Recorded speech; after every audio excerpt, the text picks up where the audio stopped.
I'm drafting, so everything is relevant. If I take this out, then it takes the meaning out of this. If I don't feel that emotion is coming all the way through, I try to add more.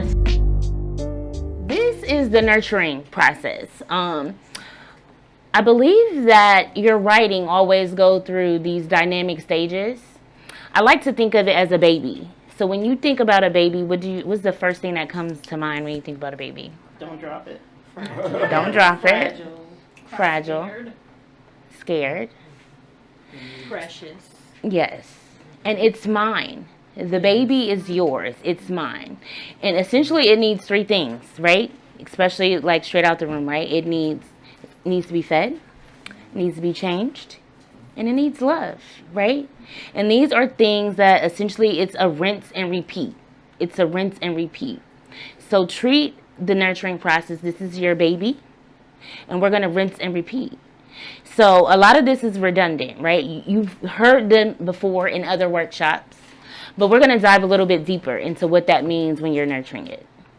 So the first step in any writing process is the brainstorming process, right? So when you're brainstorming, like, what does that look like for you? How do you brainstorm? Everybody brainstorms a little bit different. I tend to get prompts out of nowhere. Like I'm listening to a song or something, and the word is said in the song. It's like, ooh, I can do something with that. Yeah. But then once I get that prompt, then I'm like, ooh, if I don't write this down, forget it. Yeah. Yeah. I cook. Ooh. You cook? Mm-hmm. I love that. Anybody else? Music, and like she said, I'll hear a line or something, and I get inspired, and I'll write that down, like, ooh, or I'll put a note on my phone and go back to it. So the thing that I love about brainstorming is a lot of times we always think like this is brainstorming. None of this is real relevant, right? Have to pick something solid and stay with it. I feel that in brainstorming, you can nurture in your brainstorming because these are my ideas. What feels right to me? What is really relevant? I got this prompt. I listened to this song. I was cooking this food, and I got these messages, right? But when you sit in what you just wrote and you brainstorm, what really sticks out to you? What hits you home? I think sitting in that brainstorming process and really marinating with all the ideas. What's going to be the one that is most impactful? And I think when we think about impact, it has to impact you first. If you're not feeling something from it, your audience probably won't feel something, either, right? So it's important in that brainstorming process to say, these are my ideas. They're valid. But which one of these ideas is going to not only move myself, but move the audience that I want to speak to? So that should be very important in that brainstorming process. Then then what's your tone? Pick a tone. Even in that, how do I want to feel? How do I want to come off? What am I feeling? Everything is valid in that brainstorming process. And sitting with that and saying, okay, I don't like that. Because you're changing it. It's your baby. You're changing that thought into something that's more solid. Once you've changed it, now I'm going to feed this thought. Now I'm going to feed this thought and pour into it. I'm going to love on it. I'm going to show it love. And when you do that, then you get to your next step ultimately, right? What are we doing in the next step of our writing? Drafts. Yes. Because again, this is redundant, right? So then your next step, you're drafting. So I did do a PowerPoint, guys, which I thought was completely unnecessary. When you're drafting, you're going to use this as a foundation. You've taken your brainstorming, now you have a foundation, right? Now, when you're drafting, focus on the content. Don't worry about grammar. Don't worry about spelling. Don't worry about even the person that you speak in. Because a lot of times, myself, I get stuck on, I need this to sound in first person, or I need this to be in third person, or I need to direct it to an audience. but this is a draft. I just need to get it out. Yes. So I think that getting it out is really good nurturing for you, because you're giving yourself room to breathe, to feel free in the flow. No one's judging you. You should not be judging yourself. This is you by yourself in your writing. There's no judgment there. So I think taking all the technicalities out in the drafting, right? I think sometimes as writers and as authors, we get so caught up in, oh my God, but I need it to sound like and look like this. But not when you're drafting. I just need to get my thoughts out. And ultimately, that is catering to yourself. You are nurturing yourself. You are nurturing your ideas. And you're bringing this baby to life. It's growing. It's growing. Now it's, now we're going into like a toddler stage, right? Because now we're scooting. Not yet crawling, but we're scooting. Because now it's like, okay, I can do this. So putting that out there.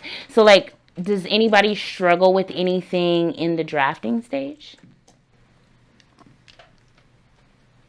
Just how I'm going to connect with the audience. Get them to really feel what I'm feeling at a time when I wrote the poem.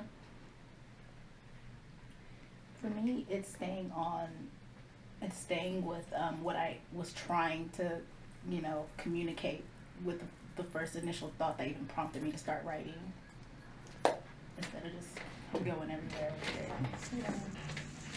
To piggyback off that, like, say you had a burst of something with another thing and you want to piece them together, you need to find a way to bridge that gap, make it make sense. Make sure everybody's still feeling the thing that you wanted them to feel in the first place. Exactly.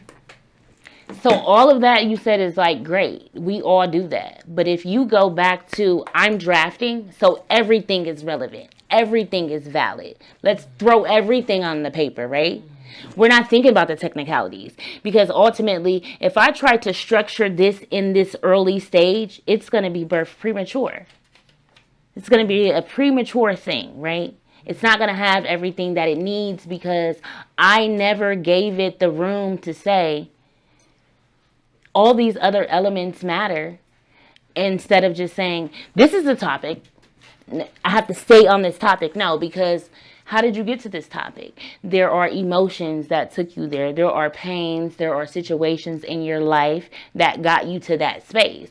So throwing everything on the page and reading through that is like great, because now you really got all your feelings out that you had with this thought, with this draft. Everything's out now. Now it's out of you. And I think that's nurturing your own soul too. Because now you don't have to sit with these thoughts and these feelings. And you don't have to say, I have to keep this inside because it doesn't fit here. But when you get it all out, you'll realize you might have 4 or 5 poems, right? Mm-hmm. But if you never took the time to get all the ideas out, you put yourself in a box. So, it says, as you draft, aim for a natural flow from one idea to the next and keep your tone consistent with the message you want to convey. Remember, this is the first draft, not a final version. Let it be messy. Let it be real.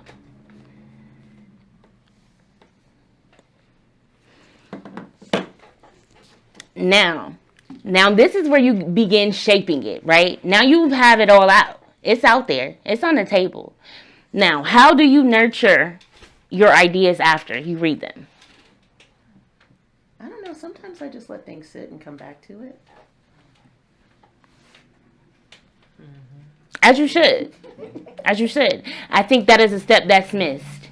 A breath. You need a breath. I got out the brainstorm. Now I've drafted. Now I need to pause. I need to let these ideas sit for a day or two. Let me go back to them, right? Because now I have all these emotions that I got out onto this paper.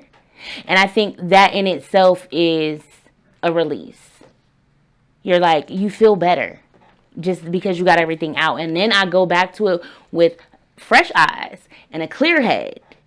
And now this is the draft. This is the real draft, right? Now it has a tone. Now it has a voice. Now I can figure out where everything needs to be placed. So it says, begin shaping your ideas with the full piece of writing. Using your brainstorming as a foundation, start composing this draft. Focus on the content. This is where you want it to start having a natural flow. You're putting it together, right? Now you're going back to the beginning. That first line, I think it is important for the rest of your poem to tie back into that first line. If that first line has like meaning, it paints a picture, then I think everything else in that poem should go back to that. So when you're drafting and you're putting all the in-between things, now it's cohesion. Now it has a tone. Now it has a flow, right? Now you can figure out what fits and what does not fit. What metaphors can I use? Is this whimsical? Is this spiritual? Am I taking you through nature? Am I using colors? Am I using tone? Like, what is it? How do I make this poem a poem and not just words on a paper? Does that make sense to you guys? Yes. Okay, so can I say something? Absolutely. I struggle with thinking that it's too elementary. So I get caught up on that. Because sometimes in my mind I have all these rhymes go through, and I can go through, like, I had a poem I wrote 8 down, and all the words end in 8. You know, anticipate, da da da. And so I named it 8 down. I'm like, that's so elementary. But I'm like, what, you know what I mean? Then I hear somebody else, I'm like, oh, I love that cleverness. So I try to do that, but then I get tripped up, and being a perfectionist, I'm like, man, and then I'll abandon that piece. Like, you know what I mean? So every piece may not be a piece that you share, right? Okay. It may be something that goes in a chat book. It may be something that goes on a blog. But never dumb down your work, even when you think it's elementary. Sometimes I think there's a lot of fluff and really big words in poetry, and people are like, you know, they don't even get the message. They're like, what are you talking about? okay, thank you. You know what I'm Sometimes, saying? like, I don't understand this. Like, It sounds really deep, Yeah, and the yeah. way you put it together was amazing, but I have no idea what you're just talking about to me. okay, so it ain't just me. You know what I'm saying? So that's a thing. Okay. And then being confident in yourself. Confidence is key here. Yeah. This is your baby, right? Yeah, It's right. like if you have a child. Okay, let's talk about babies, right? So there's statistic or stereotypes, right? Caucasian babies have big heads coming out, right? And Black African American babies are born small, right? But I think when we see babies in general, babies to me look, I have 3 babies. So we're talking about my own babies too, right? Babies look weird They do. at birth. They do. Babies look really weird. It's true. I mean, their head is soft. Their head, they look real alien-like. Yeah. You know what I'm saying? Fresh born, right? But if this is your baby, this baby is cute. This is your baby. It's cute. It's the most beautiful thing you ever saw. You're gonna dress it. You're gonna. I mean, sometimes. Now we getting somewhere. Now we getting somewhere. Because when you could be real and be like, damn, my baby really ugly. How we gonna fix this, right? This baby. Because now I have to instill a lot of confidence into this child, right? To let them know that it's this. Think about your ugly elementary poem that way. Yeah, This is my baby. It's ugly. Okay. How can I make it cute? So it's going back and nurturing that baby. If you think it sounds elementary, but the cleverness of all these words ending in A or whatever, that's super dope. But how can I word some of the wording in there to where it's not so elementary?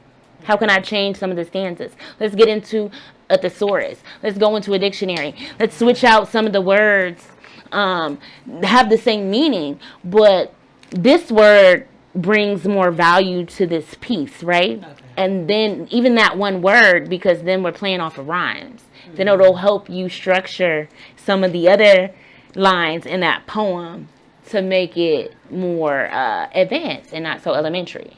Does that make sense to you? It does. Thank you. I love questions. Okay, so the revision, right?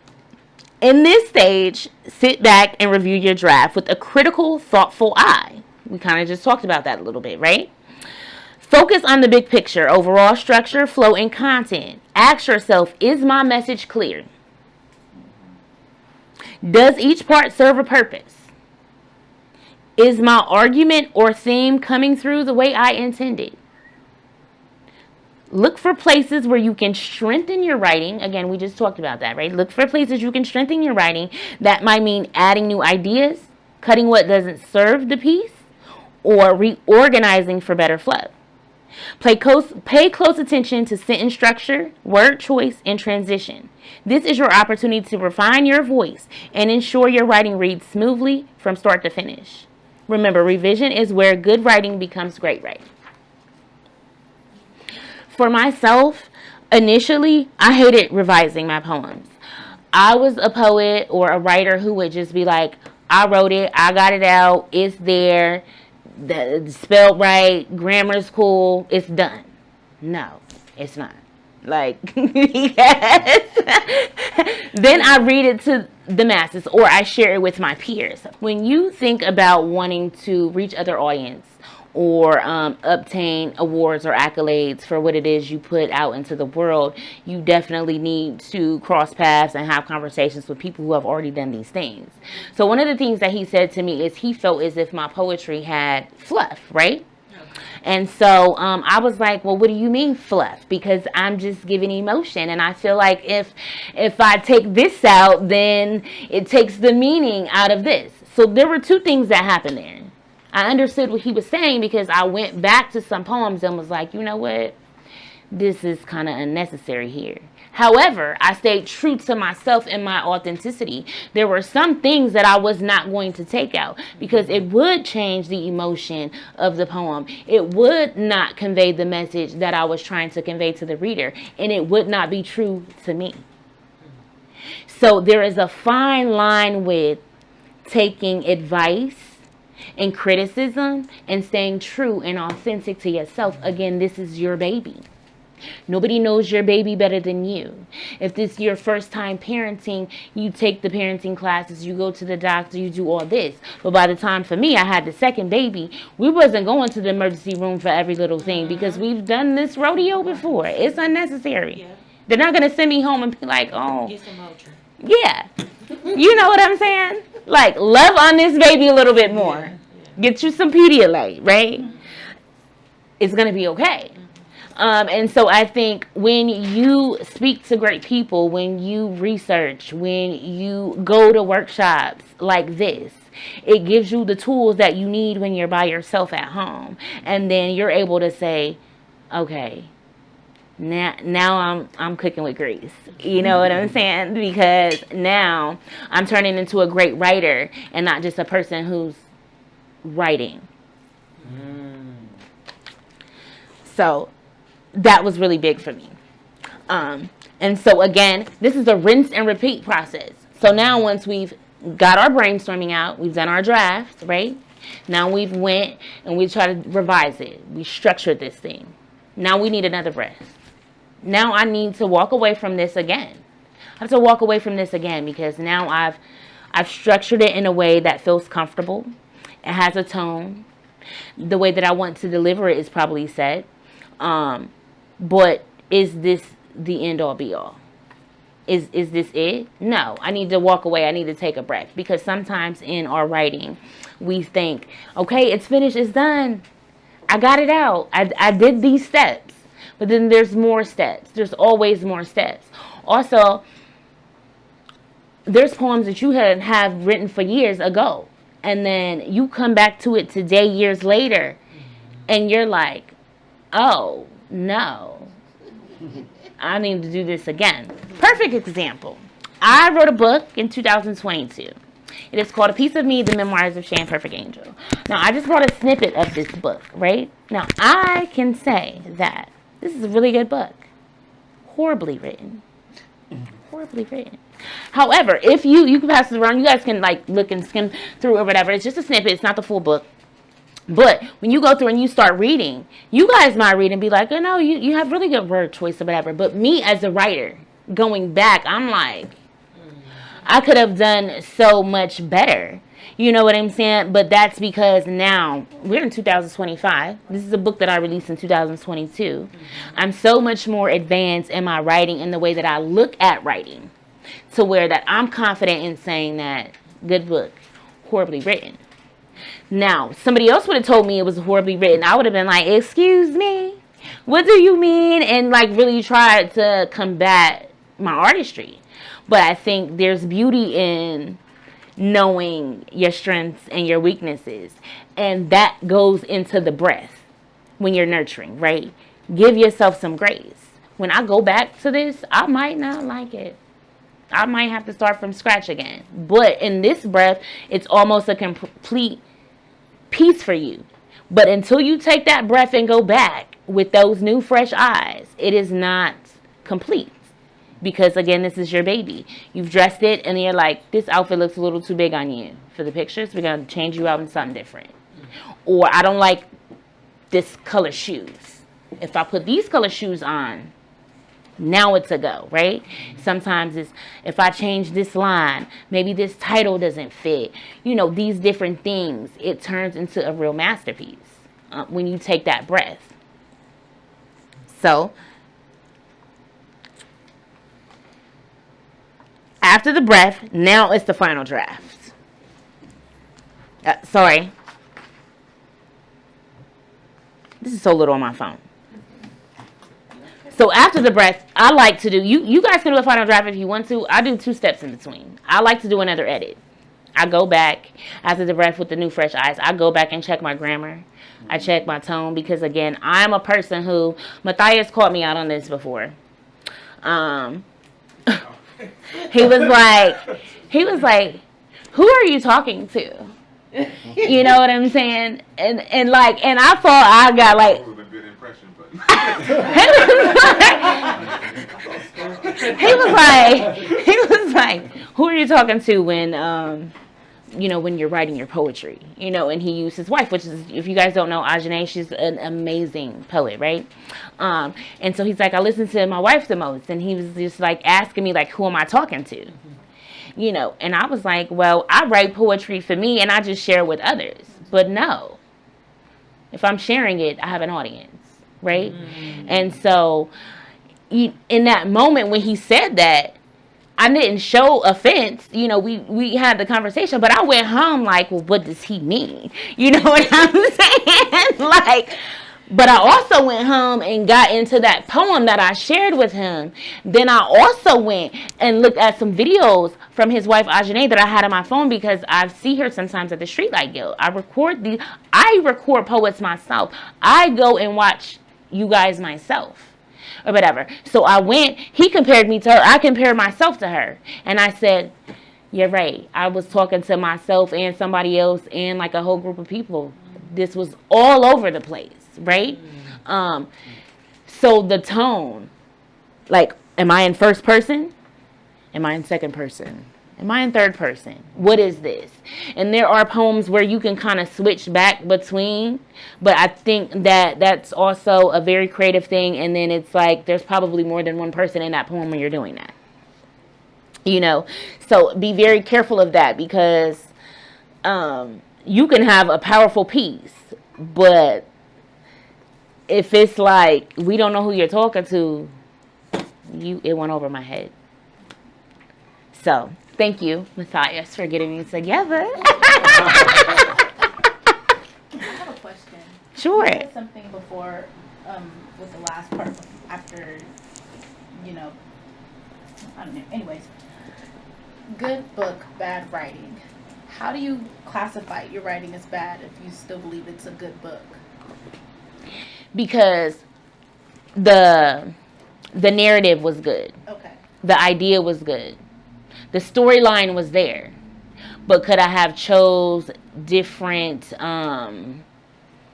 a different way to take my readers on that journey? Okay. This is a memoir written backwards, right? That was created for me. So you meet this girl, she's crazy. If you open it, she's breaking into somebody's house, right? She looks totally crazy.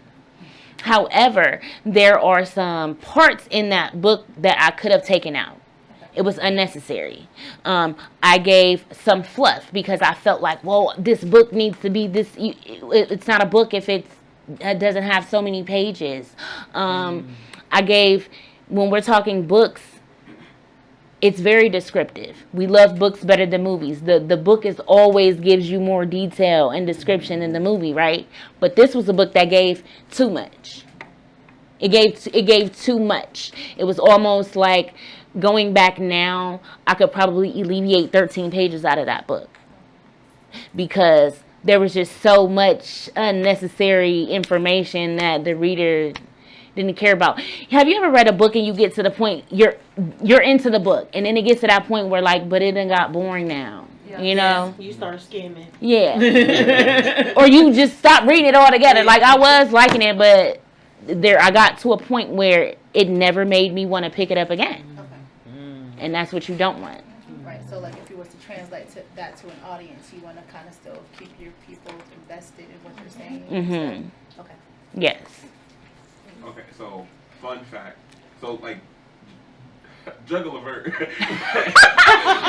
like that on Facebook. I knew he He was was still like, stuck on that. like that's like my he was like the best man in my life. Mm-hmm. Right? And like when I first started doing poems, when I first started performing poems, his very first critique of all of my work was you are not confident that you said it well the first time. So like that's the reason that you have to embellish on things because it's like you don't have the confidence in how you said it the first time or how you even can say it, right? As a writer, and so that was for me. Like that was like I don't know what it is for everybody. So as a writer for you, what is it that you feel like leads you to essentially like writing fluff or like writing more than you necessarily need to? I'm an emotional writer. So for me, the fluff comes in because I would like for my audience to feel the same emotion that I am, or at least I want them to get the emotion that I'm trying to convey. So sometimes there's fluff in my writing because if I don't feel that emotion is coming all the way through, I try to add more things in there to kind of draw the reader into that emotion. But some of those things might be unnecessary. You know what I'm saying? For instance, I have a poem called, I just wrote it not too long ago. It's called Forbidden Fruit. Now, I've taken eyes off of it, and I'm going to come back to it. But let me just read a part where I'm struggling with it. And you guys can help me with this as well. I said, it's so wrong, but it feels so right. Exciting, like walking through a haunted house on a fall night. My favorite season. Can't wait to jump into your arms. Not afraid, but perplexed. It's not often I allow myself to feel free like this. Now, when I went back to this the other day, I literally took out my favorite season, can't wait to jump into your arms, because I felt like, well, why is that necessary? Like, y'all don't care about that. I already said, like, we're already in the season. I've already set the season, but all the extra, why do you care if it's my favorite season? Right. You know what I'm saying? So let me read it again. Okay. Without that. It's so wrong, but it feels so right. Exciting, like walking through a haunted house on a fall night. Not afraid, but perplexed. It's not often I allow myself to feel free like this. And I like that flow a lot better. It's more smooth. It's straight to the point. You still understood that I'm excited. It's fall. Yeah. I'm scared a little bit. Yeah. But I'm doing it, right? Yeah. But me saying like my favorite season, can't wait to jump into your arms, what did you didn't get anything from that. And when I took it away, I think you felt more of me than me having that in there. What's the poem called? Forbidden Fruit. It was like a thought that you had, and you, yeah, I see. See, we here. Yeah. I write like you, so I'm like, okay. Does that make sense to you, Matthias? We can talk after. We can. Yes, we sure can. All right, we're wrapping this up, right? We're wrapping this up. So the edit, because you've had your breath. Now we're coming back to the edit. We're taking out everything that we don't need, and now it's your final draft. For me, in the final draft is literally I've nurtured this baby. I've done all the things, all the edits. So in this draft, the delivery should come through as well. The way that you want for people to hear you speak this poem, it should be like literally by the time you get done with this poem should be converted into memory almost, because you've nurtured it so much, right? That by the time you got to that final draft, it's more so I'm working on the flow of my delivery, because the baby is ready. Now I'm getting it dressed. Like, so I've been a lazy mom. Just make it. You don't know what you don't know, though. Yeah. So nurturing. It's your baby. But also it's like, think of it like a whole conception of a pregnancy, right? Because listen, when you get pregnant or when you get somebody pregnant, you're not really thinking about all the stuff. You're just doing it, right? And you're having a good time when you're doing it. So remember your steps like that.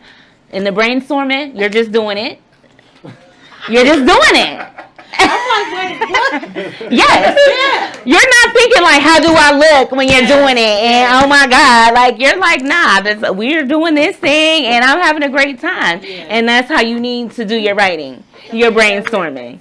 Like, Write that down, dude. Just do it. just do it, right? And then afterwards is like the draft, right? Because afterwards you're like, what just happened, right? Right. So like, ooh, you know what I'm saying? So afterwards you're gonna be like, what's just happened? That's you saying, okay, now I'm putting this thing together in my mind.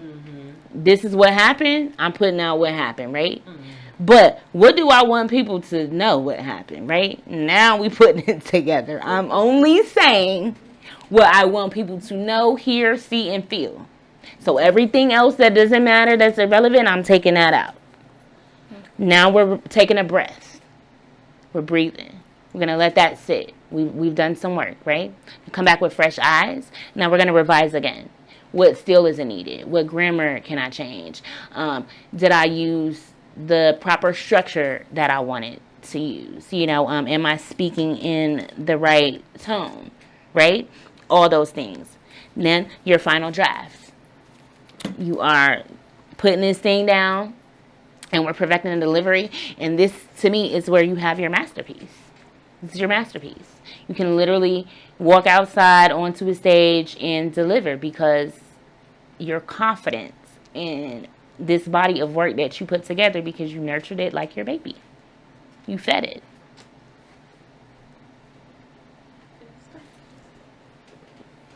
So any questions for me, anyone? How on earth did you come up with an analogy of making writing like that?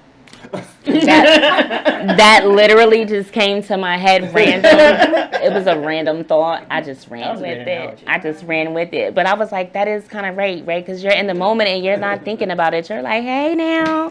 And it's like such a great time. And then afterwards you're like, okay. Right? And you're piecing that together. So I was like, it's real. It doesn't get any realer than that. It doesn't get any realer than that. We've all, well, maybe not all. We've all thought about it. We've all thought about it. We've all thought about it, right? So even in that, even when you think about something, like, again, we were talking to you outside and you were like, oh, I want to do these great things, right? And it's just the thoughts. You're brainstorming on this thought. But now we kind of gave you some tools, right? I gave you resources. I gave you references. I gave you tools. Because you put the thought out there. Right. But if you weren't willing to share that thought, how would you have ever got what you needed to feed that thought, to nurture it, to water it so that it actually grows and blooms? You would have been out here like, I thought of it, and that's it. Yeah. So any questions? How do you avoid like copy paste poems where like you might have like two different lines that don't fit in the same poem, but you still want independent poems on those two lines? And you don't want to give the same tone over and over again in every poem. How do you separate those? I think that there's styles of poetry, right? I think that I can come with different styles sometimes. But I think that if that line needs to carry that tone, then let it. And don't be so worried about my audience thinks that, oh my God, all my poems have the same tone. I think this is the thing that you can't make something fit that doesn't go. You can't make it something that it's not. If it needs to carry this tone, then it needs to carry that. But what you could do is maybe I perform a poem that has a totally, completely different tone and then do this one. Or maybe not do them together, in the same set if you don't want each poem to have the same tone, right? But never try to force something that isn't there. You can't make it what it's not. If this is angry, I can't make it happy. You know what I'm saying? It's angry. And although maybe my last 4 poems that I published are angry poems, I might just be in an angry era right now. And my audience needs to understand that this is the angry poet coming out of me. But next year, I might be the happy poet. Yeah. But you are who you are and stand on that.